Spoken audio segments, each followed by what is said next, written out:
$34. That is all Sofia Reynolds had left in the world when she pressed her lips against the most dangerous man in New York. The kiss lasted 3 seconds. Thunder cracked the sky open outside Caruso's, the Italian restaurant where black marble gleamed under candlelight and every table cost more than her monthly rent. Rain hammered the floor-to-ceiling windows like fists demanding entry. Sofia stood in the private booth in the back corner, her waitress uniform still damp from a spill she'd cleaned up 10 minutes earlier, marinara sauce dried on the cuff of her sleeve, trembling slightly as she leaned across the mahogany table where he sat today. Alessandro Caruso did not move. He was tall, even sitting down. Broad shoulders stretched the fabric of a suit that probably cost $15,000, charcoal gray with an open white shirt revealing the faint line of a gold chain. His hair was dark, slicked back from a face that looked carved from stone, high cheekbones, a scar running from the corner of his left eye down to his jawline like a blade had once tried to erase him and failed. His eyes were the color of a winter storm, and they were locked on hers as she bent toward him, her dark brown hair falling across her shoulder, her lips meeting his. Warm. Still. Tasting like whiskey and something else she could not name. When she pulled back, the sound of her own heartbeat thundered in her ears louder than the storm outside. His 2 lieutenants, Vinny and Pietro, stood frozen 3 feet away. Vinny was broad and scarred, wearing a black suit that hung loose over a frame built for violence. Pietro was younger, with dark curly hair and a face that might have been handsome if his eyes were not so empty. Both of them had their hands near their jacket holsters, both of them had their mouths slightly open, both of them were staring like they had just watched someone walk into a lion's den and walk back out alive. In 15 years, neither of them had ever seen Alessandro Caruso allow anyone this close without his permission. His jaw clenched. A muscle ticked once, twice. He lifted his whiskey glass slowly and set it down on the mahogany table with the kind of deliberate control that suggested he was thinking very carefully about not crushing it in his hand. His expression did not change. A mask of stone. But something in his eyes shifted, like a door opening in a room that had been locked for decades. Sofia's hand trembled as she straightened. She touched her lips without thinking, tasting the rain that had blown in when she'd rushed through the kitchen door from the alley where she'd taken her 15-minute break. Her heart pounded so hard she wondered if everyone in the restaurant could hear it.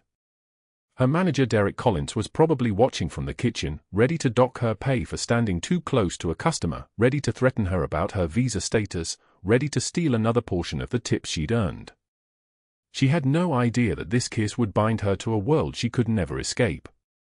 She had no idea that Alessandro Caruso had been watching her for 3 weeks, ever since he stood on East 72nd Street in the afternoon sun and watched her catch a collapsing child before the girl hit the ground. He had watched Sofia cradling that small body, whispering that help was coming, that she would be okay, that she was not alone. He had stood across the street in his $3,000 coat and felt something cold and dangerous stir in his chest for the first time since his mother died. But she did not know that. She only knew that she had $34 in her pocket and 7 days to find $150,000, or the child she loved more than her own life would not survive her 4th birthday. If this story hits you, drop a like right now. Share it with someone who needs to hear it and subscribe so you don't miss what's coming tomorrow. The real reason Sofia made that dare, the reason she kissed a man who could end lives with a single word, unfolds from here. Now let us go back. Let us go back to 7 days earlier, to the moment when Sofia Reynolds counted her last few bills and realized she was about to lose everything. 7 days before the kiss. The converted closet where Sofia slept measured 6 feet by 8 feet. The window was smaller than a showbox and opened onto an air shaft that smelled like rust and old garbage. She kept the small space immaculate, her mattress covered with a white sheet she washed every Sunday, her 2 uniforms hanging from a rod across one corner, a single shelf holding everything she owned in the world. A hairbrush. A bar of soap.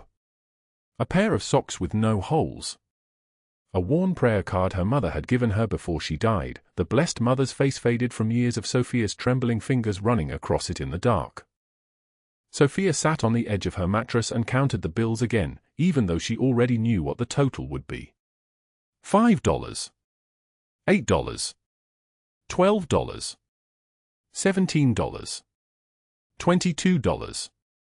$28. $34. That was all. The foreclosure notice lay folded on the floor beside her feet.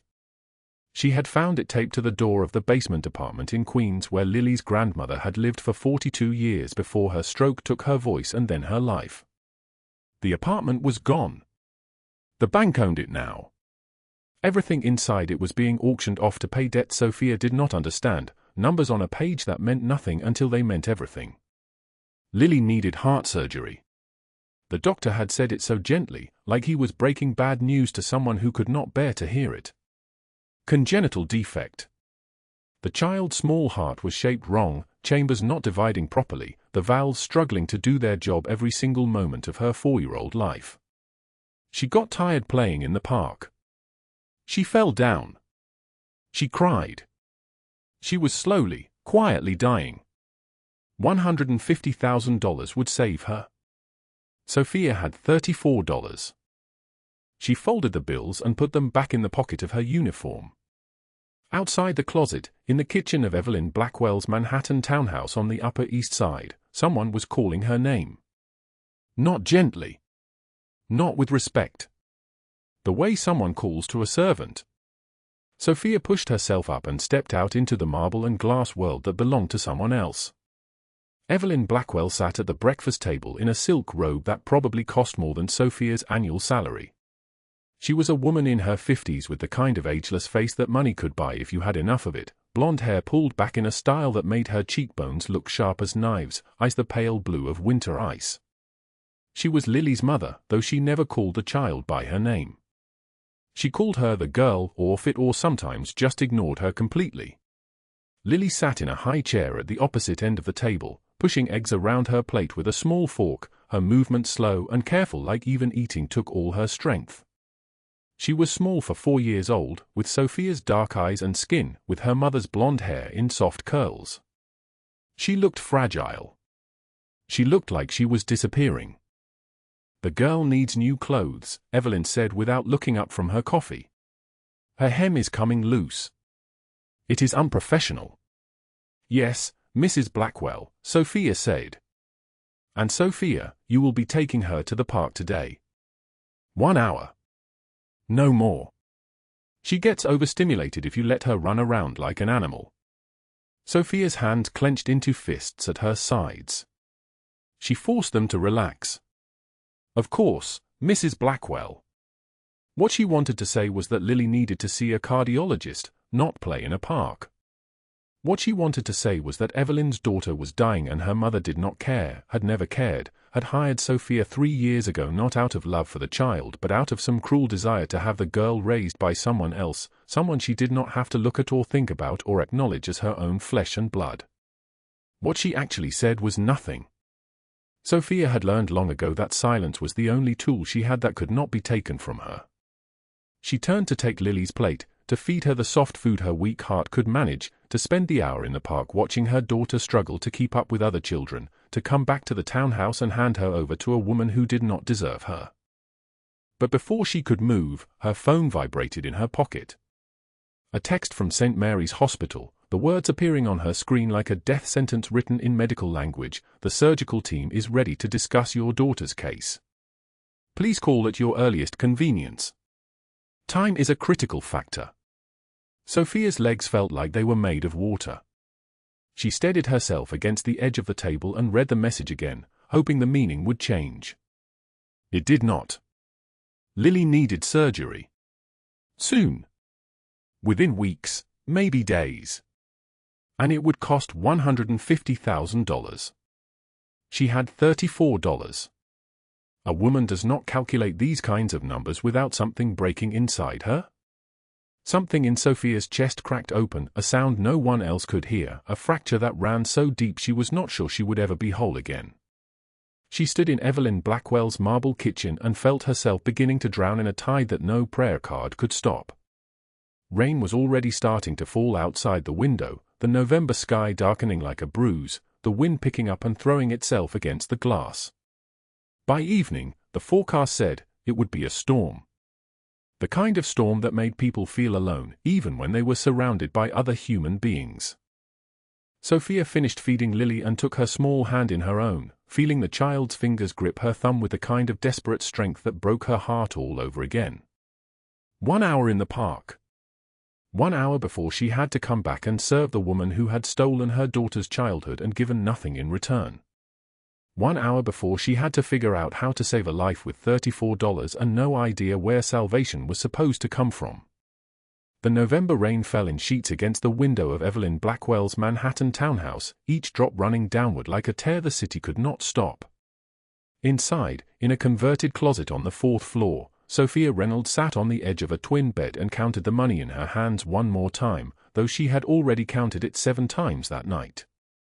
$34.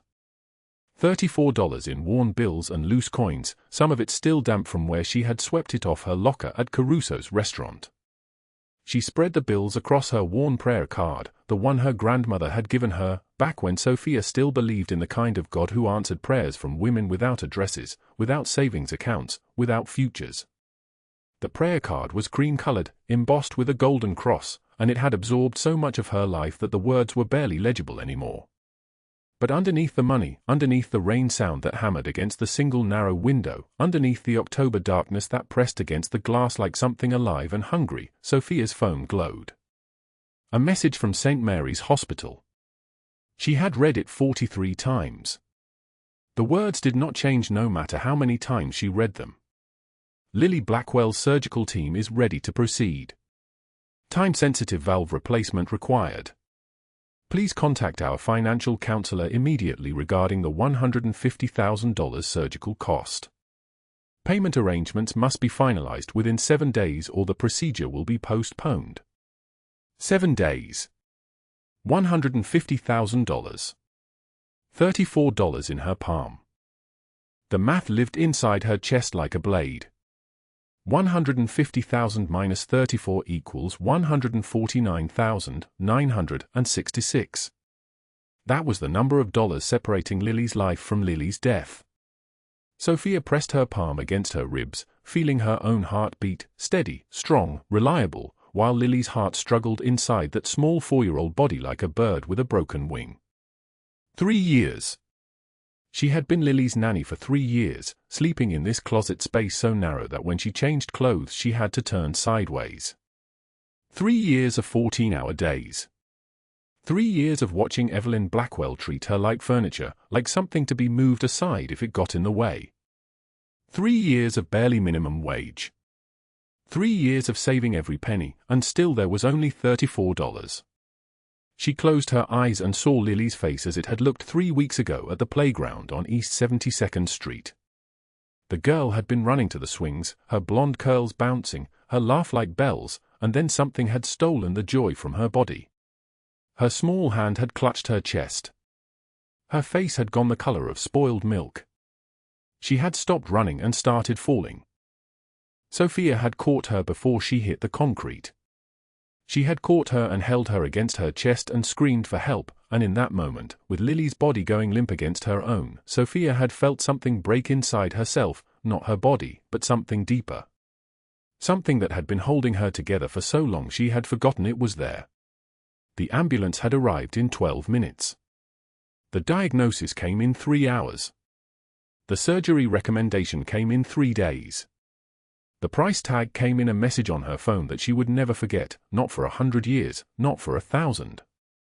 Now, sitting in the closet at 11:33 p.m., Sofia placed the prayer card under her pillow and the $34 back in the pocket of her uniform. Tomorrow was Friday. She had to work the lunch shift at Caruso's and the evening shift after that. Derek Collins was managing the dinner service. Derek Collins, whose hand had pressed against her lower back one too many times, whose voice had turned cruel when she refused to smile for his jokes, whose fingers had gripped her wrist in the storage closet 3 months ago hard enough to leave bruises. Derek Collins had been stealing her tips for 2 years. She was certain of this. She had done the math. She knew exactly how much she should be earning and exactly what she was actually receiving, and the gap between those two numbers was filled with Derek's greed. But when she had tried to complain to the restaurant manager 6 months ago, Derek had cornered her in the kitchen, his face red, his breath smelling like beer at 3 in the afternoon, and he had whispered something that turned her blood to ice. "You're here illegally, sweetheart. One call from me, one word to the right people, and you're on a plane back to Romania with nothing but the clothes on your back. And who's going to take care of that little girl then?" She had said nothing. She had walked away. She had kept her head down.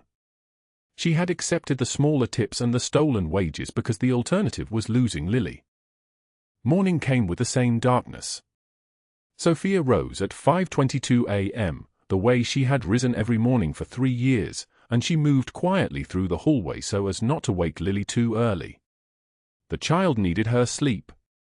The child needed everything now, everything Sofia did not have and could not give.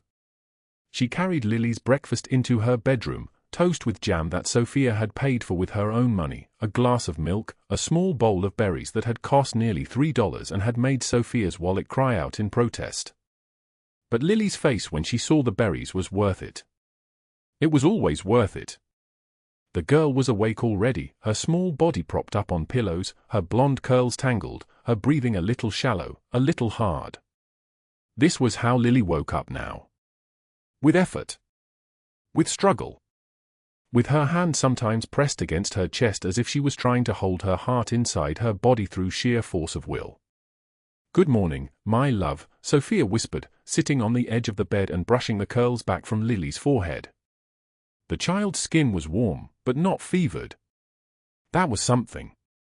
That was a mercy. "Sophie," Lily murmured, her voice still stuck somewhere between sleep and waking. "I had the dream again. The one where I'm running but my feet are stuck." Sofia did not know what to say to this. She lifted the child into her lap, careful, always careful, as if Lily was made of something that might shatter. "You're safe. You're right here with me." "I know," Lily said.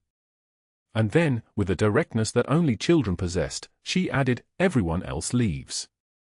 I do not want Sophie to leave." The words hit Sofia like a fist. She held the child tighter and did not cry, though the crying lived inside her throat like something drowning. "I'm not going anywhere." It was a lie. She knew it was a lie. But it was also the only promise that mattered. At 8:15 a.m., Sofia took Lily downstairs to the marble kitchen where Evelyn Blackwell stood in a white silk robe, her ice blue eyes still focused on her phone, her coffee untouched on the counter. Evelyn Blackwell was the kind of beautiful that made people uncomfortable, the kind of beauty that had sharp edges, that cut instead of soothed. She was 48 years old and looked 35, which meant she had spent a tremendous amount of money convincing her face to lie to the world. She never looked at Sofia. She rarely looked at Lily. "The hospital called yesterday," Sofia said, her voice shaking despite her attempts to keep it steady. "Lily needs the surgery this week. They said if we wait much longer, the risk becomes too great. I've been saving, I have." She did not finish. There was no point in mentioning the $34. "I need to know if you can help. She's your daughter." Evelyn turned a page on her phone. She sipped her espresso. She was wearing a bracelet that probably cost more than Sofia's annual salary. When she finally looked up, her eyes had no warmth in them, no recognition of kinship, no acknowledgement of the child holding Sofia's hand. "Then find the money yourself," Evelyn said. Her voice was flat, polished, empty. "I'm not a charity, Sofia. You're the one who insisted on coddling her every moment since you arrived." "I'm not a charity." "She's your daughter," Sofia repeated. Her hands were shaking. She clasped them together. "She's 4 years old. She needs a mother who doesn't indulge her weakness," Evelyn interrupted, turning back to her phone. "My mother coddled me too. Look at me now. I'm fine. You're making her soft. Do your job or I'll find someone who will. There are 1,000 girls who would kill for your position." Sofia did not move. She did not speak. She held Lily's hand and felt the child's fingers grip her thumb with the kind of desperate strength that made her want to scream until her voice broke into pieces. Lily did not understand. Lily would never understand that her own mother had just decided her life was worth less than a phone call. That her own mother had decided a 4-year-old child was not worth saving. At 5:16 p.m., Sofia clocked in at Caruso's. The restaurant was already filling with early diners, the candlelit tables casting shadows that moved like ghosts across the walls. She tied her apron around her waist and felt the weight of the evening settling onto her shoulders like a shroud. Her section was the middle dining room, 8 tables, each one a calculation of how much she could earn and how much Derek would steal. He was there already, his shirt stained with something dark, his jaw clenched, his eyes tracking her movements. He always found a way to corner her. The supply closet, the kitchen, the narrow hallway leading to the bathrooms. His hand on her arm. His voice dropping into something that was not quite a threat but was not quite anything else either. Tonight he found her as she was loading her tray. His fingers closed around her wrist. His breath smelled like whiskey. "Your tips were light last night," he said. It was not true, but the truth did not matter. Maybe you need to work harder. Maybe you need to smile more. Maybe you need to remember that I'm the one paying you. He was not paying her. He was stealing from her.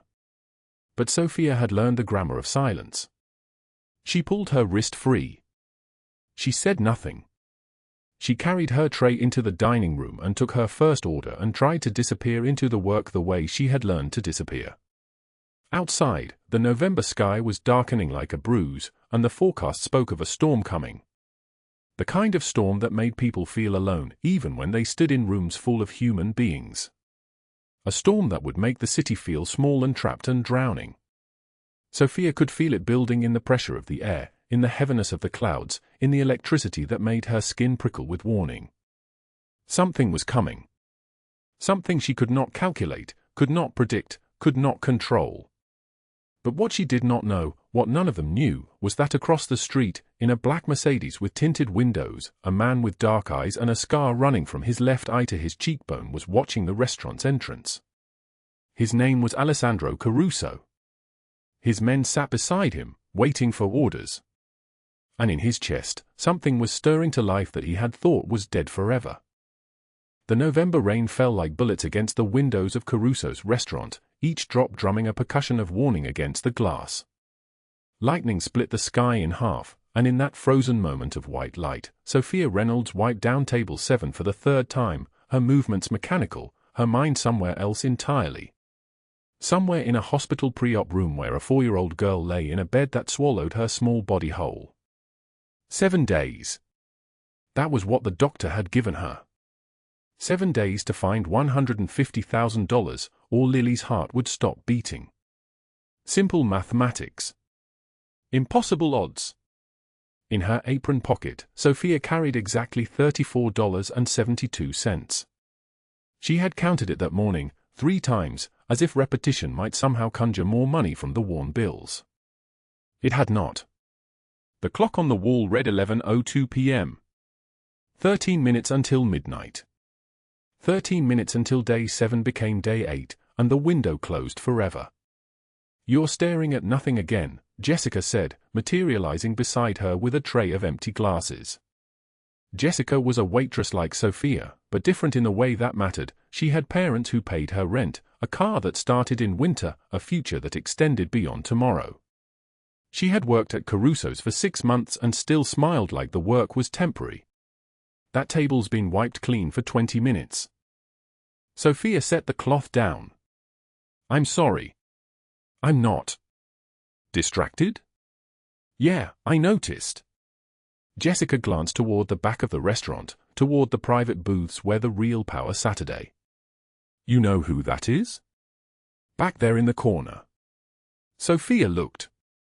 A man sat alone at the largest booth, though 2 other chairs were occupied by men in black suits who looked like violence dressed in tailoring. The man in the middle had dark hair, almost black, cut close to his skull. His face was all sharp angles and darker intent. A scar ran from his left eye to his cheekbone like someone had tried to cut the answer to a question out of him. He wore a suit that probably cost more than Sofia's monthly rent, and his hands moved across a leather ledger with the precision of a surgeon. "That's Alessandro Caruso," Jessica whispered. "His family owns this place. They own half the restaurants in the city, maybe more. I heard he killed a man once with his bare hands." "I heard he?" "Don't," Sofia said quietly. She did not need stories about dangerous men. She had enough real problems. But Jessica grabbed her wrist. "Dare you," she said, eyes glinting with the recklessness of someone who had nothing to lose. "Kiss him. Right now. The most dangerous man in the restaurant. I'll give you $50. Sofia's breath caught. $50. That would make it 84. That was something. That was not nothing. "You're insane," Sofia said. "Probably," Jessica agreed. "But are you brave enough?" Outside, thunder cracked the sky open. Rain intensified, a downpour that turned the street into a river. The electricity in the air was so thick you could taste it, like copper and smoke. Sofia looked at the man in the booth. He was still reading his ledger, pen moving in sharp, deliberate strokes. His men, the taller one they called Vinny, and the stockier one, Pietro, sat rigid, alert as dogs catching a scent on the wind. She should say no. She should walk away. She should return to table 7 and finish her shift and go home to the cramped apartment and count her money again and cry where Lily could not hear her. Instead, Sofia untied her apron. Her legs carried her across the dining room like she was watching someone else move. The candlelight flickered as she approached the booth, casting shadows that made everything look like it was underwater, drowning. The rain sounded like applause or judgment, she could not decide which. Alessandro did not look up as she reached the table. His pen continued its terrible precision across the page. Vinny's hand moved toward his jacket. Pietro leaned forward, confused. Sofia's hand trembled as she gripped the mahogany edge of the booth to steady herself. Every sensible thought screamed at her to stop, to turn, to run. But sensible had not saved Lily. Sensible had not paid a single hospital bill. She spoke before courage could abandon her. "I need to ask you something." Now he looked up. His eyes were dark, not black, but a deep brown so dark it was almost black, like looking into a well with no bottom. His gaze moved across her face slowly, assessing, the way you might look at a painting in a museum to decide if it was worth your time. "What is your name?" he asked.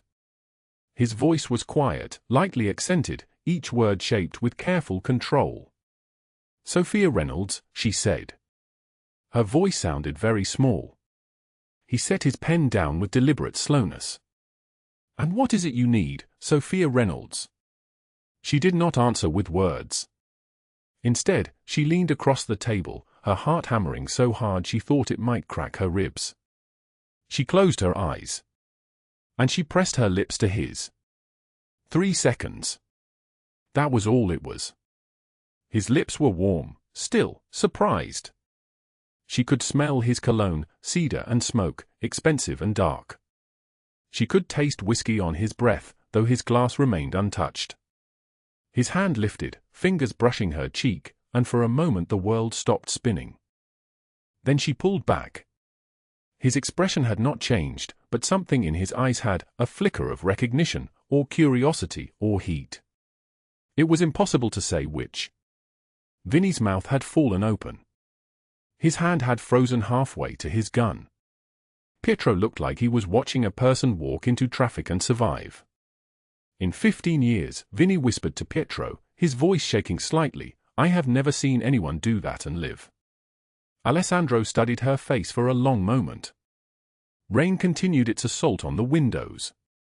Lightning flickered. And then he nodded once, slow and deliberate. "You can go, Sofia Reynolds," he said. She turned and walked back to the kitchen on shaking legs.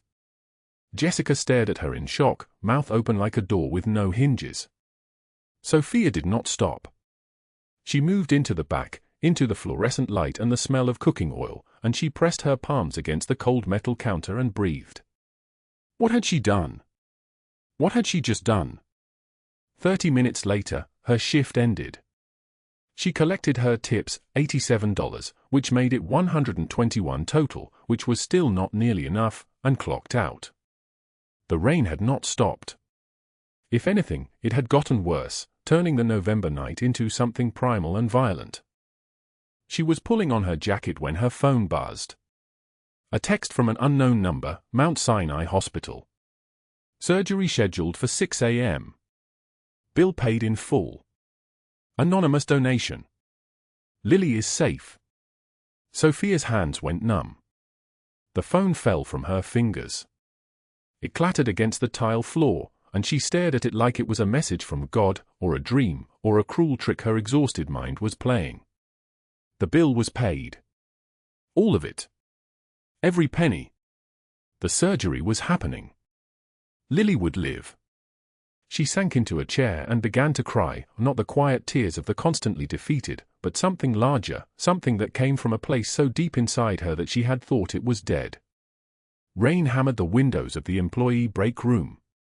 Outside, the city glittered with 1,000 lights, indifferent to her small miracle. She did not know who had done this. She did not know why. But as she held that phone against her chest, rocking slightly, one thing became clear: her life had just changed in a way that could not be undone. And whatever came next, whatever this gesture demanded in return, was worth every moment of fear she had carried. Because Lily was safe. Finally, impossibly, after 3 years of fighting a war she could never win alone, Lily was safe. The ballroom of the Plaza Hotel glittered like a tomb made of diamonds. 500 people in evening wear stood frozen, their champagne flutes suspended mid-air, their mouths open in the shape of shock. On the massive screens behind the stage, video footage played in brutal, undeniable clarity, Evelyn Blackwell's voice, thin and venomous, cutting through a phone call. I wish the surgery had killed her. I wish my daughter had died. The crowd inhaled as one, a sound like the sky breaking open. Evelyn stood on stage in a white gown that cost more than Sofia Reynolds would earn in 10 years, and her carefully constructed face was collapsing like a building in slow motion. This was the moment. This was the reckoning that Alessandro had been building toward for 5 months, one piece of evidence at a time, one secret at a time, moving like a general surveying a battlefield. But it had taken Sofia to walk into this room with her head held high and her voice steady as stone to make it real. The cameras flashed like lightning. Social media was already screaming. And in the back corner, watching from the shadows, Alessandro Caruso allowed himself one small nod. The game was finished. 5 months earlier, the rain had not stopped. February rain in New York has a particular cruelty to it, not the clean cold of winter snow, but a wet, penetrating sleet that finds every gap in your clothing and settles against your skin like a curse. Sofia's shift at Caruso's had ended at 11 o'clock, and the parking lot behind the restaurant was empty except for her car, a 2009 Honda Civic that ran on prayers and regret. She was walking toward it, her waitress uniform still damp with spilled wine and cooking oil, when she heard footsteps behind her. Fast. Angry. She turned and saw Derek Collins emerging from the darkness between the restaurant and the neighboring building, his face distorted with rage.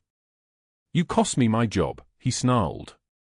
He was 38 years old, broad-shouldered, with the kind of cruelty in his eyes that only comes from years of small power over smaller people. His jacket was torn at one shoulder. His hands were clenched into fists. Sofia's heart went into her throat. "Derek, I didn't."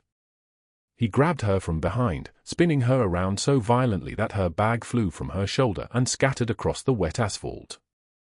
Her keys, her phone, the worn prayer card her grandmother had given her before she died, all of it tumbling across the cold ground. He slammed her back against the brick wall of the restaurant, and his hand went to her throat. "Mr. Caruso fired me last week. Said I was stealing from the staff. Said I was threatening people." His grip tightened. She couldn't breathe. Her vision began to blur at the edges, stars blooming in the darkness like terrible flowers. "You told him, didn't you?" You cost me my income, you little nobody, and you're going to pay. She tried to speak. Tried to fight. But his hand was a vice, and the rain was falling all around them, and the world was going dark at the edges. Then Derek was gone. Not gradually. Violently. He was ripped away from her as if by invisible hands, lifted bodily off the ground and thrown to the pavement with a sound like thunder. He skidded across the wet asphalt, gasping, blood streaming from his nose. Sofia slumped against the wall, her hands at her throat, struggling to pull air into her lungs. Alessandro Caruso stood over Derek Collins like a monument to controlled rage. He wore a charcoal suit that cost more than Sofia's monthly rent, and a cashmere coat that hung from his broad shoulders like a second skin. His dark eyes burned with something ancient and dangerous. On either side of him stood Vinny and Pietro, his men, silent and stone-faced, their hands resting at their sides in positions that suggested they were ready for violence. "Touch her again," Alessandro said, his voice deep and solid like an oath, "and I will bury you where no one will find the body. Not in a year. Not in a decade. Never." He stepped closer to Derek, and Derek scrambled backward, terror replacing the rage in his eyes. "You will never work in this city again. You will never threaten anyone again. You are finished." Derek ran, slipping on the wet pavement, disappearing into the rain-soaked darkness of the side street. His footsteps echoed and then were swallowed by the sound of falling water. Alessandro turned to Sofia. He moved to her slowly, deliberately, each step measured and careful. His hand came up and cupped her face with a gentleness that seemed impossible given the violence that had just occurred. His thumb brushed across her cheekbone. "Are you hurt?" His voice was different now, softer but no less intense. Sofia shook her head. She was trembling, her whole body shaking like a leaf in a hurricane. He said, I cost him his job." "You didn't." Alessandro's eyes searched hers. "I fired him for stealing from you. For threatening you. For every cruel thing he did for the past 2 years." He hesitated, and something in his chest seemed to shift. "I have been protecting you for months, Sofia. Watching. Collecting evidence. Making sure no one hurts you again. Every transfer to the hospital. Every security camera upgraded in this building. Every time I arranged for Derek's shift to end when you were not here." He paused. "That was me." The rain fell harder. Sofia could hear it drumming against the windows of the restaurant, could smell the wet concrete and the distant smell of cooking grease from the kitchen vents. "Why?" she whispered. "Because 5 months ago, you kissed me," he said. 3 seconds. That was all it took. And in those 3 seconds, I felt something I thought had died with my mother when I was 14 years old. I felt what it meant to want to protect someone because they mattered. Not because of duty. Not because of business. But because they mattered to me." He stepped back slightly. "But you are not ready to hear this. You are still rebuilding. You are still finding your footing. And I will not rush you." Sofia wanted to argue. Wanted to tell him she was ready. But he was right. She was still learning how to stand on her own. She was still gathering the pieces of a self that had been shattered over years of humiliation and fear. The next night, Sofia sat alone in her small apartment, the one bedroom she had been saving toward for 3 years, the one place that was entirely hers. Lily was asleep in the second room, her small body curled under a blanket covered in cartoon stars. On the table in front of Sofia lay the documents that could take everything from her. Court papers. Accusations. Evelyn Blackwell's affidavit claiming that Sofia was mentally unstable, potentially undocumented, a danger to a child. She had hired witnesses, people Sofia had never met, who swore under oath that they had seen her abuse Lily, that she was violent and unstable. An immigration investigation had been opened. A custody hearing was scheduled for tomorrow morning. And Evelyn had arranged for it all to be unveiled at her annual charity gala, with cameras rolling, with social media waiting, with maximum humiliation. Sofia picked up her phone. Stared at it. The number for the bus station was still in her recent calls history. She could leave. Take Lily. Disappear into the American landscape. They would never find her. But Lily would spend her whole life running. Looking over her shoulder.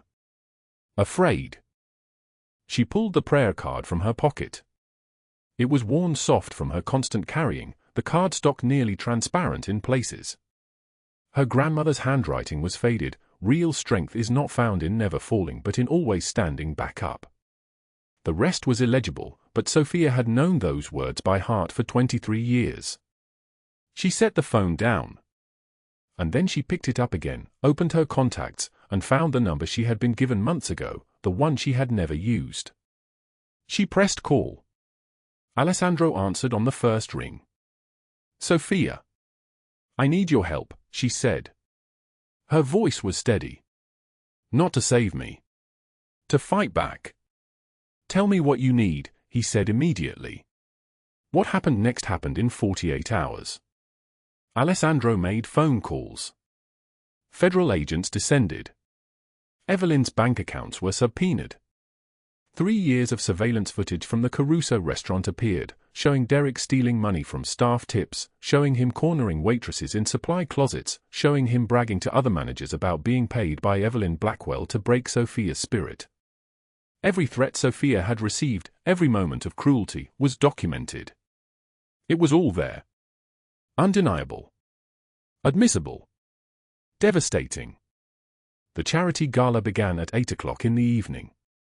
Evelyn Blackwell stood in the center of the ballroom in her white dress, her diamond necklace catching the light like a blade, her smile perfect and poisoned. She was about to take the stage. She was about to give her speech about family values and child protection. She was about to destroy Sofia with the full weight of her wealth and her connections. Then the doors at the back of the ballroom opened. Sofia Reynolds walked in wearing a simple black dress that Alessandro had bought her, the kind of dress that did not call attention to itself but rather seemed to make everything around it more beautiful. She was 27 years old and looked like she had aged 1,000 lifetimes, but her head was high and her eyes were clear. She walked directly toward the stage. Conversation stopped. Cameras turned. Evelyn's smile froze on her face like a photograph. That's her, Evelyn whispered to her assistant. What is she doing here? Sofia climbed onto the stage. She took the microphone from the stand. The feedback shrieked for a moment, and then there was silence. The kind of silence that happens before catastrophe. My name is Sofia Reynolds, she said. Her voice did not shake. I have been Lily Blackwell's nanny for 3 years. And I have something to show you. The screens behind her came to life. Video footage began to play. Evelyn on the phone to Derek Collins, her voice dripping with contempt. I wish the surgery had killed her. I wish my daughter had died. If she lives, she will remember this woman's face. She will choose her over me. I cannot allow that. The crowd gasped. Cameras flashed like a storm. More footage played. Derek in a bar, drunk and boastful, describing his arrangement. She pays me $3,000 a month to make that nanny's life hell. Tell her she's worthless, steal her tips, get in her face. Just push her until she breaks. Bank transfers appeared on the screens. Evelyn's account to Derek's account. $30,000 over 2 years. All documented. All clear. Federal agents have verified every piece of evidence. Alessandro's voice cut through the ballroom. He stood at the back of the room in his charcoal suit, and on either side of him stood Vinny and Pietro. Behind them, 12 men in black suits filled the exits, their faces blank and watchful. Every transfer. Every threat. Every moment of exploitation. It is all real.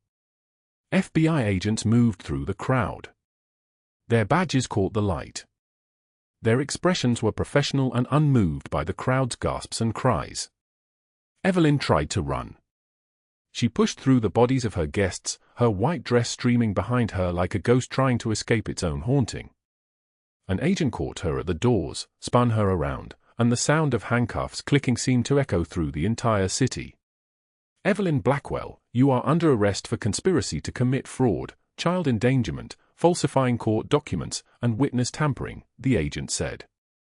He was young, professional, utterly unmoved by Evelyn's screams. Do you know who I am? Evelyn thrashed against the handcuffs. My family will destroy you. My lawyers will. Your family released a statement disowning you an hour ago, the agent said. Your accounts are frozen. Your assets seized pending forfeiture. It is finished. The cameras captured everything. Within minutes, the footage was viral.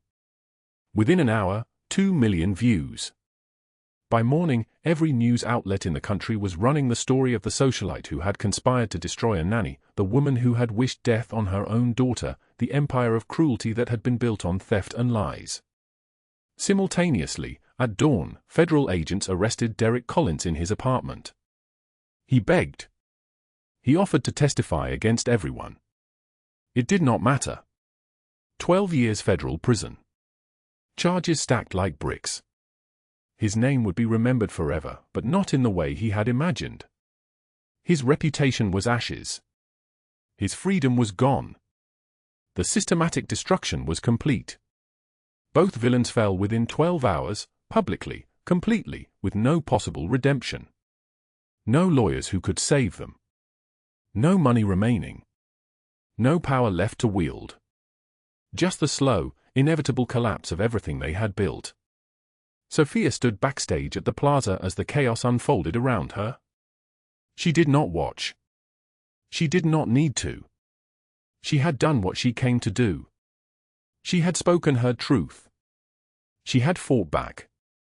And the rest, the machinery of justice, the weight of evidence, the falling of giants, that was already in motion. A hand touched her shoulder. She turned and found Alessandro standing there, still in his suit, still composed, but his eyes held something she had never seen before. Something like pride. Something like love.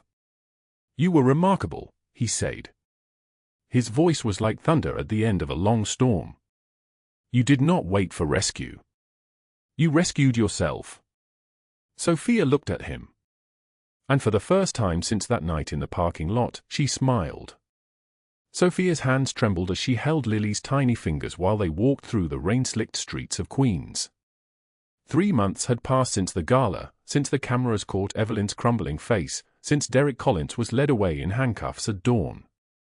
3 months of silence from that old world. The closet where Sofia had slept for 3 years now held boxes of her nursing school textbooks. Gone. All of it, gone. The apartment was small, 2 bedrooms on the 3rd floor of a building that didn't smell like desperation anymore.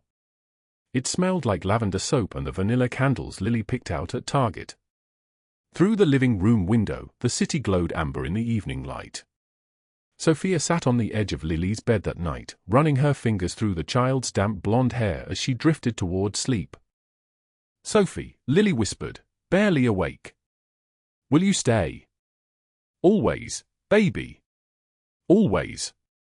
She had graduated from nursing school 2 weeks earlier. Top of her class. The Mount Sinai pediatric unit had offered her a full-time position before she even crossed the stage in her cap and gown. At the ceremony, sitting in the back row in a charcoal suit that cost more than her monthly rent from 5 years ago, Alessandro had watched her accept her diploma. His hands had clasped together. His eyes had glistened, though no tears fell. Vinny and Pietro, standing beside him in the auditorium, had exchanged a look. Neither had ever seen their boss show pride like that. Not for himself. Never for anyone. 3 days after graduation, Sofia brought Lily to Caruso's on a Sunday afternoon. The restaurant hummed with a quiet murmur of families eating together. Lily wore a yellow dress, her hair in braids that Sofia had learned to weave just right. She ran toward Alessandro's booth before Sofia could stop her, climbing onto the leather seat beside him without hesitation. Sophie says you helped us, Lily said, looking up at him with eyes the color of summer sky. She says you're a good man even though you look scary. Alessandro's expression softened in a way that made his jaw relax, his shoulders drop. The same transformation Vinny and Pietro had witnessed countless times in Sofia's presence, but never before she entered the room. "Your Sophie is very smart," he said. "She saved you, not me." "She says you saved her too," Lily countered with the absolute logic of a 4-year-old. "She cries when she talks about you. Happy cries. Not sad cries." Sofia approached, heat rising in her neck. She took Lily's small hand. "Come on, sweetheart. Let Mr. Caruso eat his dinner." "Alessandro," he corrected, eyes meeting Sofia's. "You've earned the right to use my name." She smiled.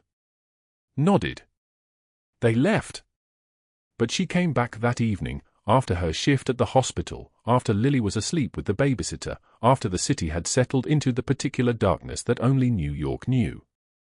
The rain had started again, autumn rain, cold and sharp.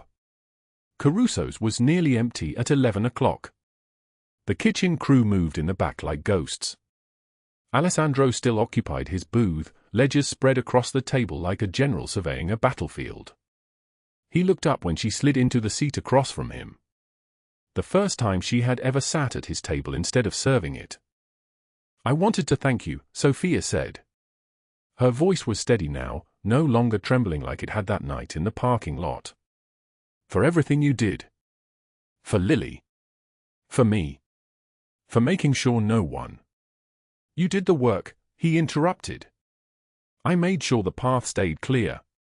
But you walked it alone." "I wasn't alone," she said. "You were there." "I was," he agreed. "But you chose to stand up. That was all you." She reached across the table, took his hand. It was warm, scarred across the knuckles from decades of a life she would never fully understand. His fingers closed around hers. "I'm not the same woman who kissed you 7 months ago on a dare in the parking lot," Sofia said. "That woman was desperate. Broken. Willing to take risks because she had nothing left to lose." "No," Alessandro said, studying her face in the restaurant's amber light. "You're stronger now. Freer. You stand as an equal now, not beneath me." "Is that what you were waiting for?" she asked. "For me to be your equal?" "Yes," he said simply. "I don't want to protect someone who needs saving. I want to stand beside someone who saves themselves. Someone who chooses me not because she has no other choice, but because she wants to." The restaurant's old jukebox played something soft, something from another decade. Rain pattered against the windows like fingertips asking to come inside. "I'm ready now," Sofia said. "If you are." He stood, moved around the booth to sit beside her instead of across from her. His arm came around her shoulders, pulling her close. She could smell the expensive cologne he wore, could feel the solid weight of him, the absolute certainty of his presence. "I have been ready since the moment you smiled at me after that dare," he said. "I have been waiting for you to be ready." 6 months later, they sat in that same booth again. Another summer storm rolled across the city.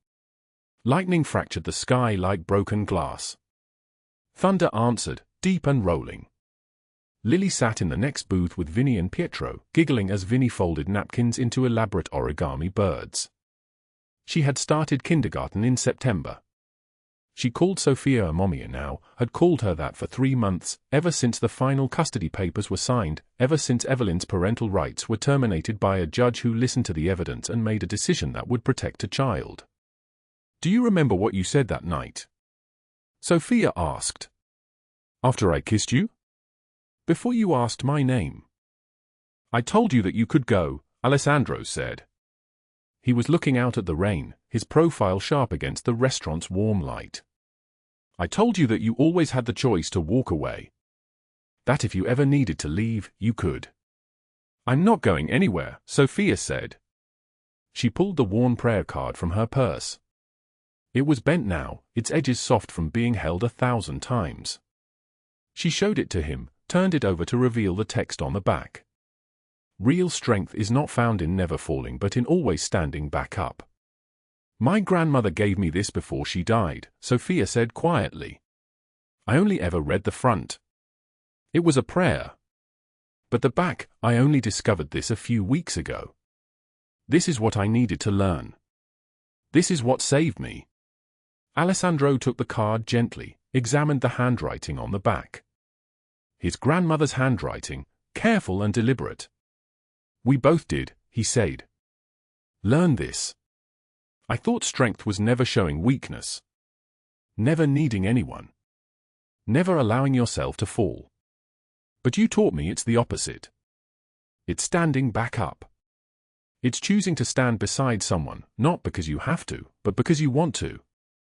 He traced the old scar on his hand, a thin white line running from his thumb to his wrist. The scar from the night his father died in the restaurant's kitchen, the night he swore vengeance and built an empire on blood and code. That scar had shaped everything about him until Sofia walked into his restaurant and showed him there was another way. She leaned across the table and kissed him. Not desperate like the first time in the parking lot. Not reckless. But certain. Absolutely certain. He kissed back, his hand cupping her face, gentle, reverent, like she was something precious that could break. When they pulled apart, Vinny was watching them from across the room with his arms crossed, shaking his head in mock exasperation. Pietro grinned. Lily clapped her hands together. Finally, Lily announced to no one in particular. I told Sophie you loved her. Sofia laughed, burying her face against Alessandro's neck. The rain continued to fall outside. The city hummed with a million other stories, a million other lives being lived in the dark. But in this moment, in this booth at Caruso's restaurant, the story had come full circle. Sofia Reynolds had arrived at this restaurant 7 months ago with $34 and desperation carved into her bones. She had kissed a stranger on a dare. She had been broken, small, invisible to everyone except Lily. But she had chosen to stand up. She had rebuilt herself from nothing. Earned her degree. Fought back against the people who tried to destroy her. Spoke her truth to the world and watched as the machinery of justice ground her enemies into dust. She had done that. Not Alessandro. Not anyone else. And now, sitting beside the most dangerous man in New York, she was no longer nobody. She was Sofia Reynolds. A nurse. A mother. A woman who had learned that real strength is not found in never falling but in always standing back up. If this story moved you, drop a like right now. Share it with someone who needs to remember their own strength. Subscribe because tomorrow we have another story about a woman who refused to stay down, who rebuilt her life brick by brick until she became unbreakable. And comment below, what's one thing you're rebuilding in your life right now? Real strength is not found in never falling but in always standing back up. Remember that. Thank you for staying with us until the very end.